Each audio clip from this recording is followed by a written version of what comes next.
पुणे नाशिक महामार्गावर टँकरमधून गॅस गळती झालेली आहे। नारायणगाव बायपास जवळची ही घटना आहे। गॅस गळतीमुळे परिसरात भीतीचं वातावरण निर्माण झालंय। गॅस वाहतूक करणाऱ्या गाडीतूनच महामार्गावर गॅस गळती झालेली आहे। या गॅस गळतीची हवा सर्वत्र पसरली।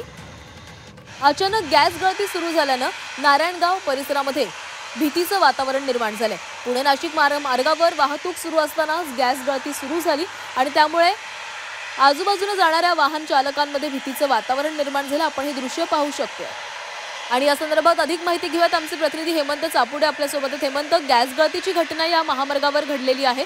आजूबाजूच्या परिसरामध्ये भीतीचं वातावरण आहे, काही दक्षता घेण्याचे आवाहन करण्यात आले आहे। पुणे नाशिक महामार्गावरील नारायणगाव बायपास येथे गॅसची मोठ्या प्रमाणात गळती झालेली आहे। गॅस वाहतूक करणारी जी काही गाडी आहे त्या गाडीतनं गॅस लिकेज झालेला आहे आणि त्यामुळे आजूबाजूला परिसरात सर्वत्र या ठिकाणी गॅस पसरलेला पाहायला मिळतो। त्यामुळे नागरिकांमध्ये कुठेतरी भीतीचं वातावरण पसरले आहे। मात्र स्थानिक प्रशासनाकडनं या ठिकाणी पोलीस प्रशासनाकडनं नागरिकांना खबरदारी घेण्याचं आवाहन सुद्धा करण्यात आलेलं आहे। सध्या महामार्गावर कुठेतरी याचाही वाहतुकीला फटका बसलेला या ठिकाणी सध्या पाहायला मिळत आहे। मात्र या गॅस गळतीमुळे नागरिकांमध्ये सध्या घबराट पसरलेलं पाहायला मिळत आहे।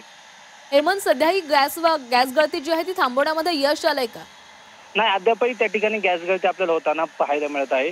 त्यामुळे जो काही ट्रक आहे गॅस वाहतूक करणारा, तो ट्रकमध्ये ज्या काही टाक्या आहेत भरल्या त्या पूर्णपणे फुल आहेत आणि जोपर्यंत त्या टाक्या एमटी होत नाही तोपर्यंत ही गॅस गळती अशी सुरू राहील की काय असं वाटतं। कारण की अद्यापही या ठिकाणी प्रशासनाकडनं जे काही टोरंट कंपनी असं गॅस वाहतूक करणार जी काही गाडी आहे त्या गॅस वाहतूक करणाऱ्या गाडीसाठी कुठले अजून ते कंपनीचे लोक अद्यापही गॅस गळती थांबवण्यासाठी पोहोचलेले नाही। त्यामुळे या ठिकाणी आता सध्या गॅस गळती होताना पाहायला मिळत आहे।